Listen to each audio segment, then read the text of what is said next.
Hello and welcome to your tarot forecast for the new moon in Gemini 2022.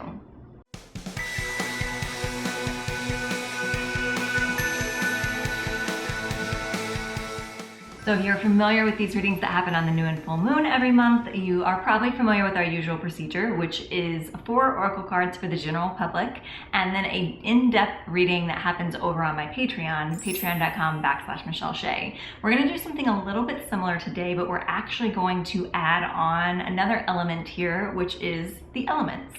So I'm not gonna go through sign by sign for the zodiac to do some sort of individualized reading for the zodiac signs, but I am gonna group them into their elemental order. So fire, water, earth, and air. So I will be doing a fire, water, earth, and air reading for those general collectives, and then we will also dive deeper into the energy over on my Patreon. I am in my new apartment in Chicago. I just moved across the country and I'm slowly reaccumulating all of the furniture and rugs that dampen the echoes in the room, so please excuse any noise snafus that I might have on this reading. And we are going to dive into our first card, which is always from the Total Bitty Goddess deck.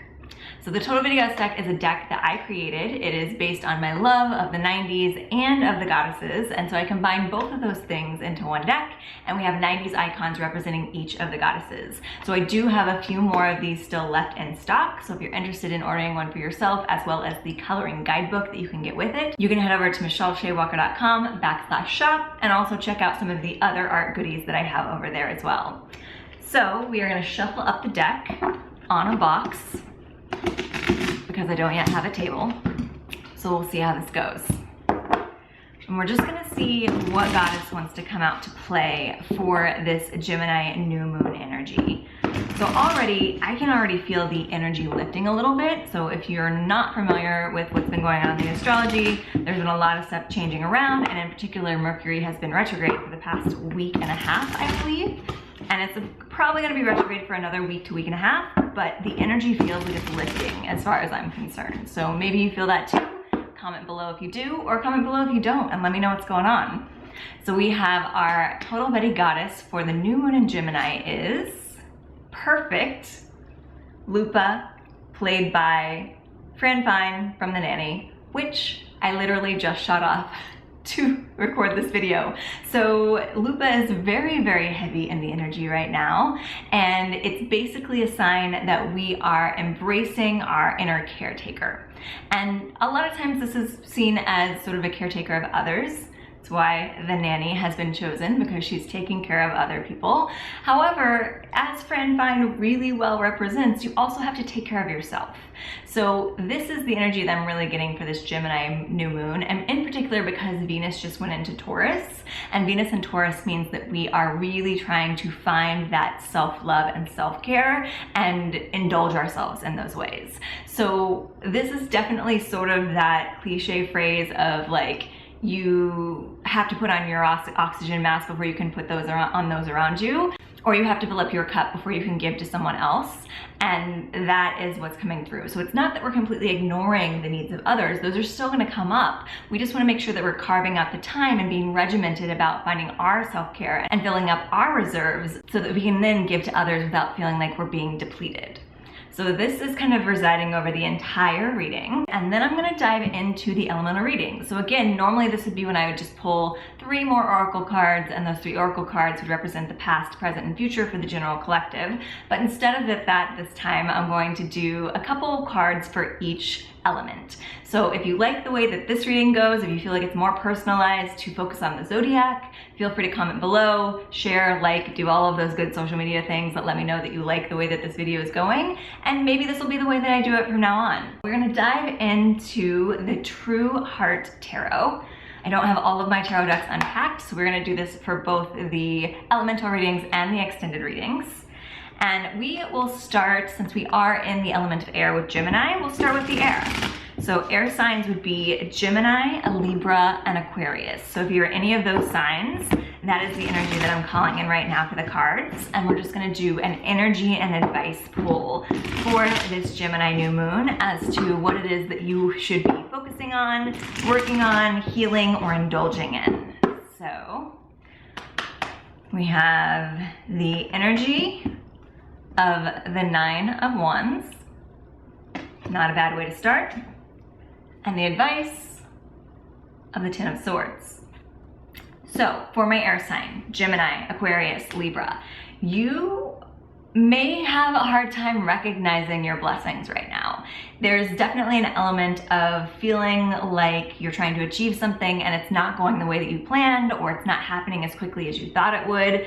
But the universe and the cards are here to tell you that it's actually going a lot better than you're giving it credit for. So try to get out of your head. I know it's hard for air elements. You are very much thinking and planning, but the Nine of Wands is telling us that we are so close to the top. So this deck doesn't represent it in my favorite image. My favorite image is actually the Wild Unknown Tarot, because it depicts the Nine of Wands as a staircase. And the way that I like to think of this card is you are going up a staircase blindfolded, and you can keep going and keep going and keep going. I can relate to this. My apartment is now on the 4th floor of a walk-up, so it might feel like you're constantly climbing and you're never gonna make it to the top. And because you have blindfold on, you have no idea how close you are. But in actuality, if you could take the blindfold off here in this new moon moment, you would see that you only have one more step to go. But if you hadn't taken that blindfold off, if you didn't have that awareness intuitively that you're so close to the end, if you hadn't have caught this video, you might be ready to give up and turn back and just completely resign yourself to not making it to the top of that staircase. And that would be really sad. So wherever it is you are in your journey, make sure that you know that you are closer than you think and that the universe is supporting you in this endeavor. Because the advice card is coming in with your little energy of feeling like something is done. And the thing that I would like to flip this over for you is that the energy is done, but not in a negative way. So the mindset here is shifting from a mindset of, oh, I should give up on this, I'm not worthy of this accomplishment, or I'm just not gonna get it, the universe doesn't want this for me. And instead flip it around to say, I'm almost done with the hard part. So that's the part that you're putting to bed. That's the part that's dying, is the hard part is going to be soon behind you. It's going to have all these 10 swords sticking out of its back, and then you can embrace the easy, smooth sailing. So I hope that that resonated for you, air signs. I am an Aquarius rising, and it definitely resonated for me. Next up, we will move into our earth signs. So earth signs would be Taurus, Virgo, and Capricorn. So if you have those in your sun, your moon, your rising, you can apply that accurately to whatever direction of your life feels good. And we're gonna do the same thing in energy and advice. So our energy is the Two of Wands, and the advice is, the High Priestess. So my earth signs, interesting. So you have a fire element card as your energy, and then you also have this very intuitive watery element as your advice. So I know this isn't the easiest thing for some earth signs to do, depending on what else is in your chart, but it is time to sort of embrace the unpredictable and embrace the idea that just because you don't know externally, like you don't see the facts or the elements at play in your proof of whatever it is that you're trying to accomplish, doesn't mean that you don't have an internal knowing that is guiding you forward. So there's a feeling here of following your passion. And there might be, I'm getting a feeling that there are some earth signs that are trying to follow their passion, and it's becoming really hard. So we kind of have a theme going on already with these first two elements. This kind of is about trying to accomplish something that's feeling a little difficult, which makes sense because we are in the middle of Mercury retrograde. So if earth signs are feeling the same way that the air signs were, and that you were trying to accomplish something and it's just not quite getting there, the fire element is coming in with the Two of Wands to tell you that you need to have a little bit of passion and drive re-infused into the situation, and let yourself follow those passions without needing to have hard facts and evidence that it's gonna work out. So this almost feels like sort of like getting this image of the metaphor of like a young college age student getting ready to go off to school and trying to decide if they want to major in something really passionate like art or theater or music, or something very logical like medicine, or something that's a little more grounded in a realistic mindset. So again, this is a metaphor. Don't take all of this literally, but for some of you it might be literal. And this is basically saying, like, don't go for the grounded choice if it's not where your passion is. And that can apply to lots of things. Like maybe it's the reverse. Maybe there's like, you got really artsy parents pushing you towards the art stuff and you feel really passionate about the medicine or the grounded practice. So it doesn't have to be the cliche version of like art versus science. It could be that science is what you actually want to do and the people around you want you to do art. So really take that to heart, that you are following your passion here, and what you are then trying to integrate is the idea that you actually do not need to have the answers right now. So act before you're ready, and the rest will follow, because the high priestess is coming in with your advice to tell you that your intuition is actually really high. So I say this a lot of times about Taurus in particular, but all earth signs. I feel like you don't get enough credit for your intuition because so much of your mindset and so much of your actions are taken from a very grounded, logical, and factually based place. But you actually do have a really, really keen intuition. It just doesn't come across in this sort of like woo-woo cosmic energy that maybe the air or the water signs have. It comes across as a very matter-of-fact, like, this is what I know. And sometimes that knowing is from some facts that you've acquired, but it's also from a deeper sense of knowing within you. So a great way to apply this to the sciences is in creating a hypothesis. So when you create a hypothesis, it's not necessarily based in fact yet, but it's coming from some internal sense of like curiosity or knowing that there's some answer to be had here. And so I want you to really apply that to your life right now, Taurus, and the idea that whatever it is that you're moving towards in your passions, you don't have to have the end result of your experiment yet, you just have to have your hypothesis. And if you can follow through on that hypothesis with passion, it will lead you to the facts that you need to keep going. So I hope that served you well. Moving on from our earth signs, we will go into our fire signs. So fire is Aries, Leo, and Sagittarius. So let's call those elements in for the energy and advice. And we have the energy of the devil. It's okay. And the advice of the Prince of Discs. So, fire signs. All right. This, I mean, look at this card. It's got tons of fire on it. This is your card. I mean, I feel like your card. You may not want it to be your card, but it's your card right now. The devil represents I normally want to say addiction, but addiction feels like too strong of a word. The devil represents something that it's time for you to walk away from, that you have the self-advocacy to be able to walk away from, and you may not realize that yet. You may not realize your own power. So this could be that you are involved in a job that's not good for you. You could be involved in a relationship that's not serving you. You could be in a location that just doesn't feel right to you, and you feel like you are chained. You feel like you're stuck.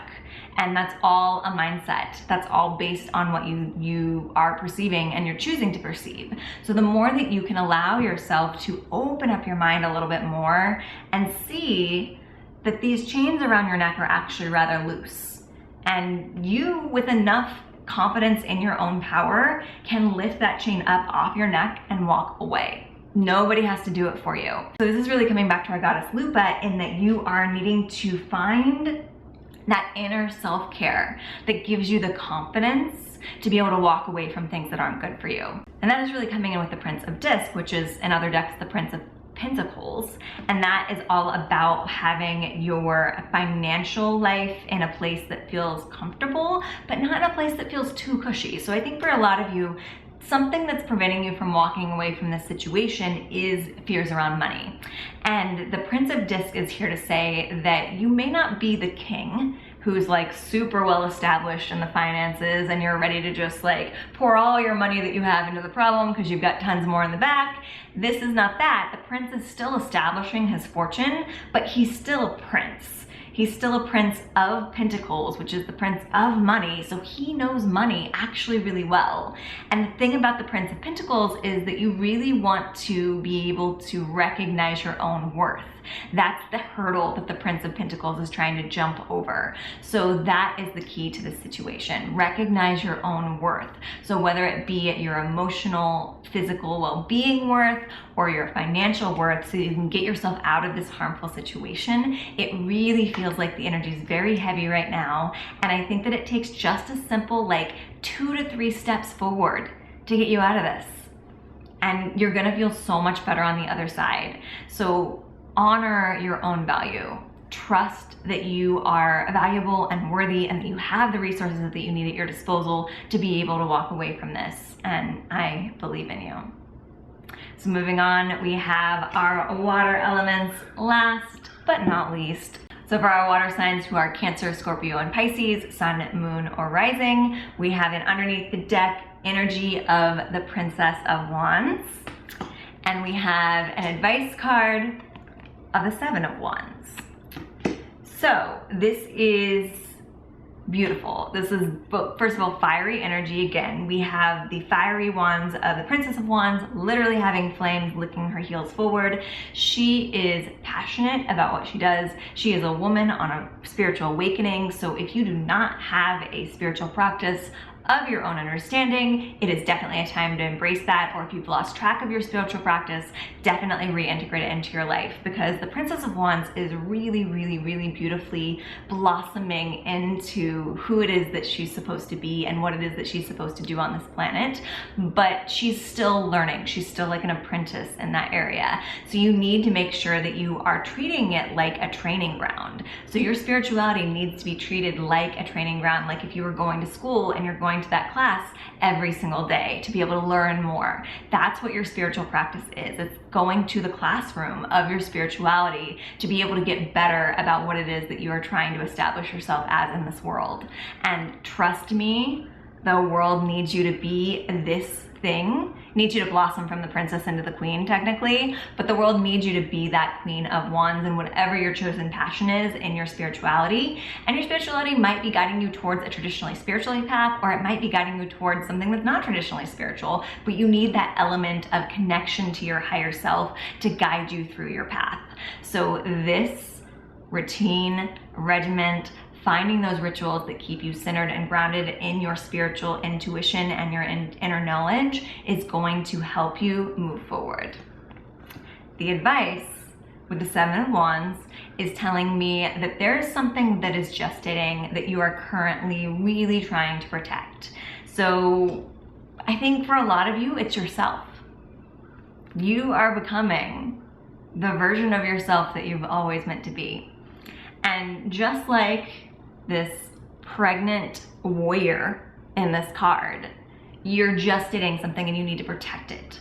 So what this tells me is if you have an idea for a project, whether it be a creative project or a business related project, if you have an idea for the next thing that you want to do in your life that feels very much in alignment to your soul, be very protective of who you share that information with right now, because it feels like it's not so much that it is fragile, but you really want to only share this passionate idea with people that are going to support it and that are going to help you make it blossom. So if you're going around telling everyone this idea that you have, you are inevitably going to encounter people that have doubts about whatever it is that you're trying to accomplish.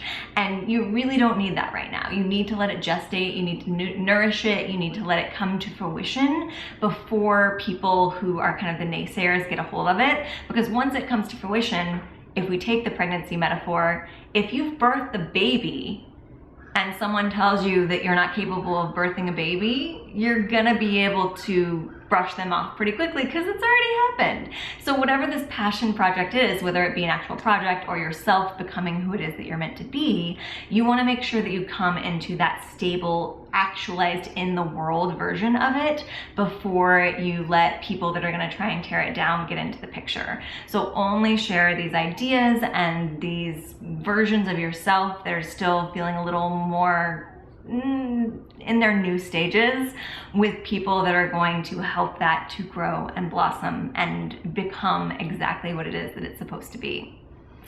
So I hope that these elemental readings for the Gemini New Moon have served you well. I hope that Goddess Lupa is reminding you to take care of yourself and fill up your cup before you fill up the cup of others. If you enjoyed these readings, they happen much more over on my Patreon. My Patreon members have been very patient with me while I'm doing this cross-country move, but usually what happens is we do weekly card readings, monthly tarot scopes, these videos on the new and full moon every month, and a live tarot event on every full moon, all exclusively free to the Patreon members once you join. You can join from $3 to $11 to $22, depending on what level you want. And if you're at the highest level, you also get a free one-on-one reading with me every 6 months. So if you are on the Patreon, that 6-month marker is probably coming up if you started towards the beginning of the year. So take advantage of that before it expires. And if you're interested in seeing the rest of this reading and getting access to all of those perks, head over to patreon.com/Michelle Shea, and the level that will get the extended version of this reading is the $11 level, the Monthly Mystics. I hope to see you over there soon. And if you're watching on the Patreon, the rest of your reading starts right now.